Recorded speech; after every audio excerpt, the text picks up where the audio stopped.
નમસ્કાર, કેમ છો વિદ્યાર્થી મિત્રો? મજામાં ને? તન્ના એજ્યુકેશનલ કેમ્પસ ગોંડલ ધોરણ 8 વિષય ઇંગ્લિશ.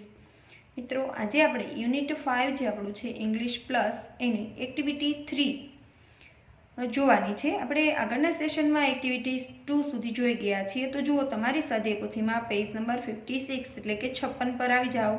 ત્યાં આપણને આપેલી છે activity 3. Read the poem from the text book and answer the questions given below. પાઠ્યપુસ્તકમાં આપેલી કવિતા વાંચો અને આપેલા પ્રશ્નોના જવાબ આપો. આપણે સમજી ગયા છે પાઠ્યપુસ્તકની જે કવિતા આપેલી છે તે. તો ચાલો હવે આપણે જોઈએ ક્વેશ્ચન્સ. તો પહેલો ક્વેશ્ચન છે, why did mister donkey not come. Mister donkey છે એ શા માટે ન આવ્યો? તો કે લખો, mister donkey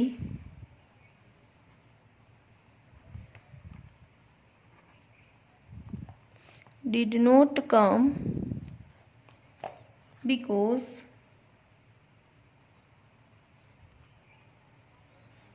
his mother was sick. Why did Miss Sheep not come? Miss Sheep છે એ શા માટે નહોતી આવી? તો લખો,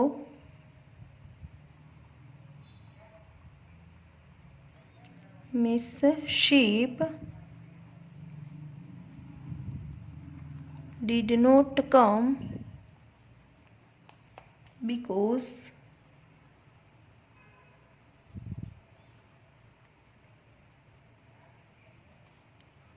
Miss Aunt's messenger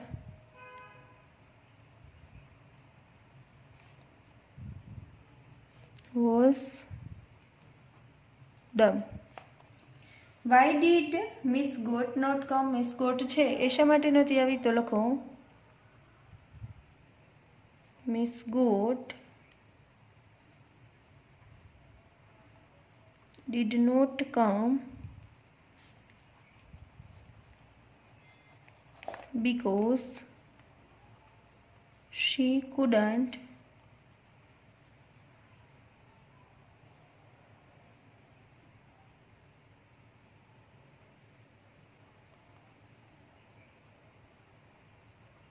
jump the river.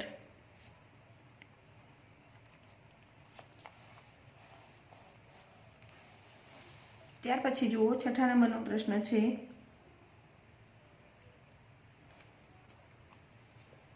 કૌંસમાં આપેલા શબ્દોની મદદથી બીકોઝના ઉપયોગ વડે જવાબ આપો.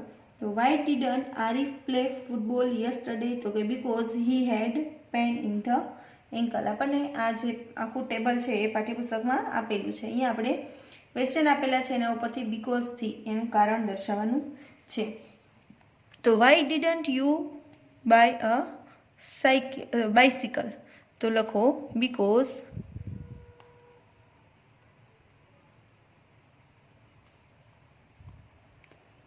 I had no money.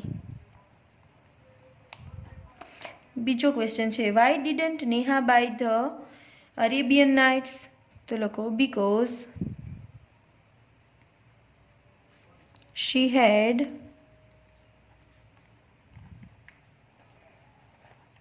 already read the book. જો અહીંયા શું કહે છે કે નેહા છે એણે અરેબિયન નાઇટ્સની બુક જે છે એ શા માટે ન ખરીદી? તો કે કારણ કે એણે એ બુક છે એ ઓલરેડી રીડ કરી લીધી છે. ત્યાર પછી ત્રીજો question, why didn't the workers go to the factory?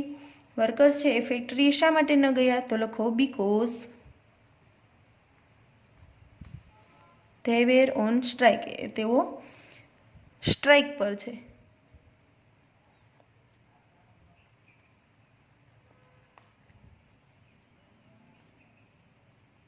Strike એટલે કે હડતાલ. Why didn't you play chess?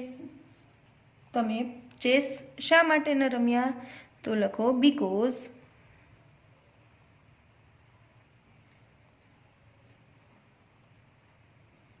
I didn't know how to play. મને કેવી રીતે રમાય છે એ ખ્યાલ નથી. I didn't know how to play. Why didn't your friend go to the cinema? તમારો ફ્રેન્ડ છે એ શા માટે સિનેમા ન ગયા? તો કે એને ટિકિટ ન મળી. તો લખો because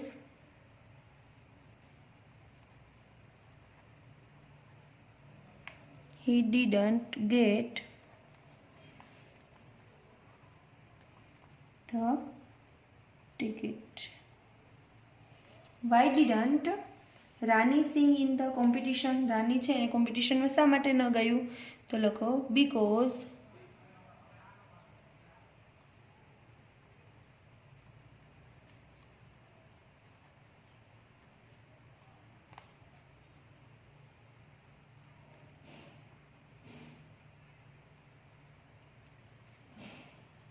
ત્યાર પછી જુઓ મિત્રો એક્ટિવિટી 4 આપેલી છે. Write a few sentences two explain the given invitation card. નીચે આમંત્રણ કાર્ડ આપેલું છે એનું વર્ણન કરતાં આપણે કેટલાક વાક્યો લખવાના છે. જો આમંત્રણ કાર્ડ કોનું છે? તો કે Hind school of thoughts. Invitation શેનું ઇન્વિટેશન છે? તો કે એન્યુઅલ ડેનું છે, સેલિબ્રેશન કરવાનું છે. ડેટ એની આપી છે 19 જાન્યુઆરી. એનું સ્થળ આપેલું છે ટાઉન હોલ અહમદાબાદ. બરોબર છે. The programme will being by 5 PM. 5 વાગ્યાથી પ્રોગ્રામ શરૂ થવાનો છે અને એના પ્રિન્સિપાલનું નામ આપેલ છે IM રામી. આના ઉપરથી આપણે કેટલાક સેન્ટેન્સ જે છે અહીંયા આપણને જગ્યા આપેલી છે ત્યાં લખવાના છે. તો ચાલો લખો. ધીસ ઇઝ, આ શું છે? તો કે ઇન્વિટેશન કાર્ડ છે. તો આપણે લખીશું this is an invitation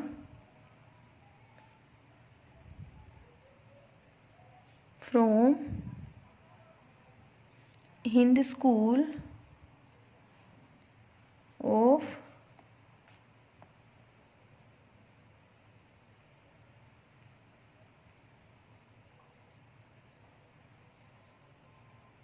Thoughts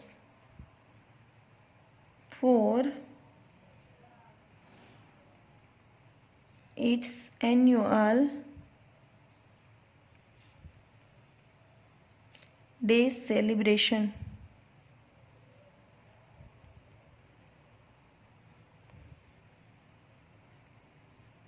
It is going to be organized on 19th January at Town Hall.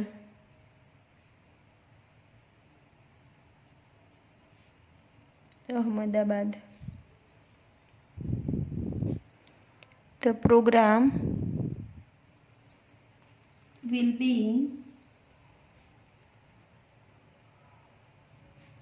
by 5 PM.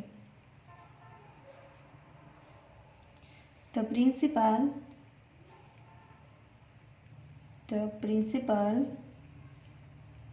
of the school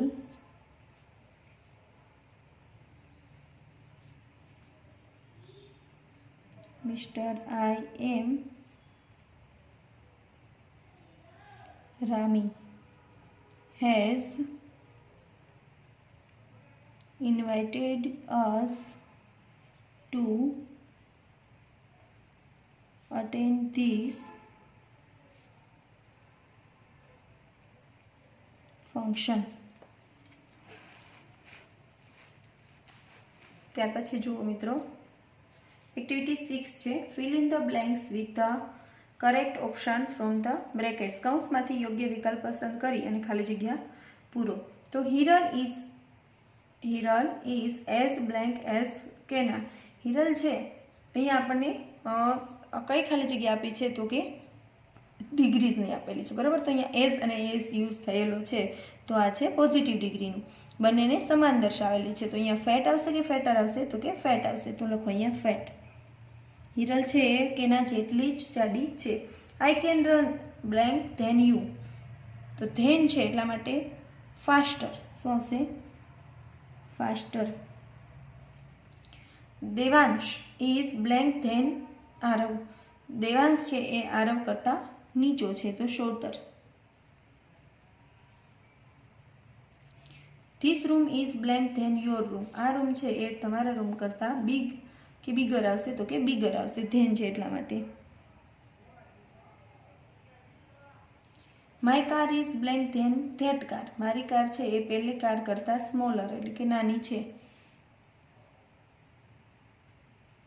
શું આવશે? સ્મોલર. ત્યાર પછી છઠ્ઠી ખાલી જગ્યા. Priya is as blank as Sakshi. તો સાક્ષી જેટલી જ એ થીન એટલે કે પાતળી છે તો લખો અહીંયા ખાલી થીન આવશે. Papa walks as blank as grandpa. તો શું આવશે અહીંયા? Slow. Viral is blank than Anu. Viral છે એ અનુ કરતાં મોટો છે એટલે ઓલ્ડર આવશે. This page is blank than that page. આ પેજ છે એ પહેલાં પેજ કરતાં જાડું છે તો શું આવશે? થીકર.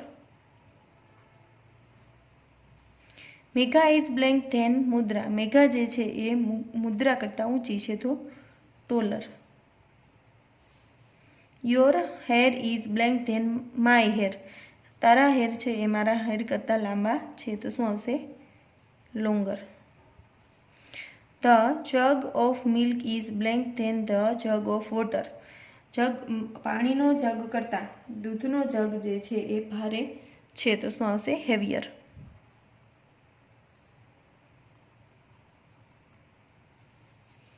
ત્યાર પછી જુઓ મિત્રો 8મા નંબરનો પ્રશ્ન છે fill in the blanks using the words given in the brackets. કૌંસમાંથી યોગ્ય શબ્દ પસંદ કરી અને ખાલી જગ્યા પૂરો.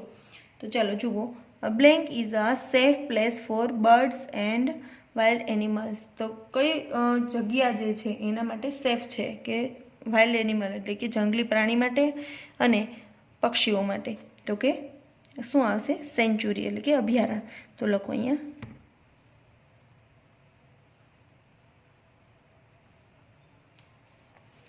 નો one can blank them in a sanctuary. કોણ ન હોય એને શું ન કરે તો કે નો વન કેન હર્ટ. એને કોઈ ઈજા ન પહોંચાડી શકે તો શું આવશે? Hunt. They can move blank and safely in their blank surrounding. એ એની આજુબાજુ જે છે એ ફ્રીલી ફરી શકે છે તો લખો અહીંયા આવશે ફ્રીલી. અને એના નેચરલ વાતાવરણ કુદરતમાં તો લખો અહીંયા natural. Perhaps you know about the flamingo sanctuary of Kutch. The sanctuary of birds on Khijadiya and the blank lion sanctuary of Sasan Gir. Lion sanctuary કયું છે તો કે ફેમસ છે ને લાયન સેન્ચુરી તો લખો અહીંયા ફેમસ. ત્યાર પછી 9મા નંબરનો પ્રશ્ન છે મિત્રો યોગ્ય વિરામ ચિહ્નોનો ઉપયોગ કરી અને વાક્યો ફરીથી લખો. તો જુઓ પહેલું સેન્ટેન્સ છે Mohan went to a shop to buy bread biscuit butter and cheese. તો લખો અહીંયા Mohan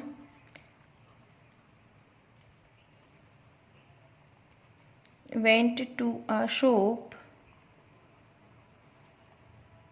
to buy bread, biscuit, butter and cheese. બીજું sentence the name of the shop was Priya's parlour. શોપનું નામ છે એ પ્રિયાઝ પાર્લર છે તો લખો ધ નેમ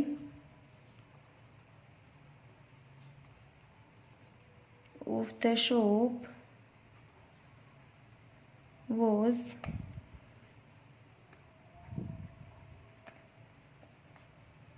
પ્રિયાઝ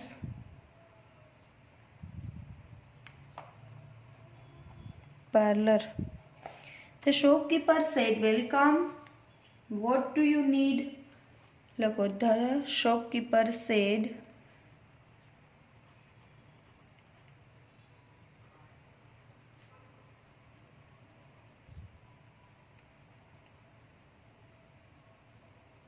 welcome.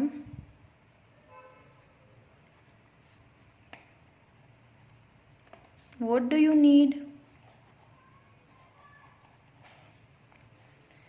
ત્યાર પછી Mohan gave him the list and asked, is there any discount? તો લખો Mohan gave him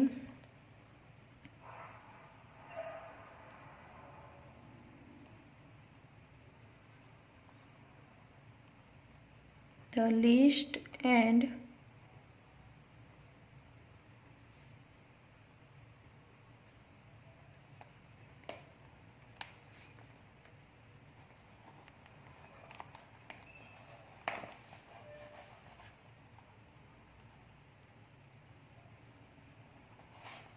is there any discount?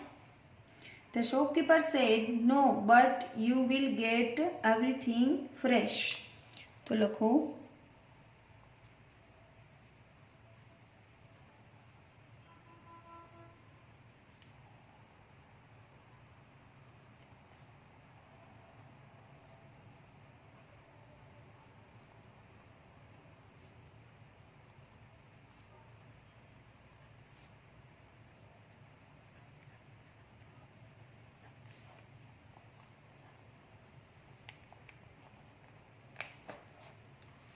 No, but you will get everything fresh. તો વિદ્યાર્થી મિત્રો અહીંયા આપણે આપણું યુનિટ જે છે તે પૂર્ણ કરીએ છીએ. તમે તમારી સ્વાધ્યાય પોથીમાં દરેક પ્રશ્નના જવાબ છે એ ખૂબ સારા અક્ષરે અને વ્યવસ્થિત લખજો. અસ્તુ. જય મહાદેવ.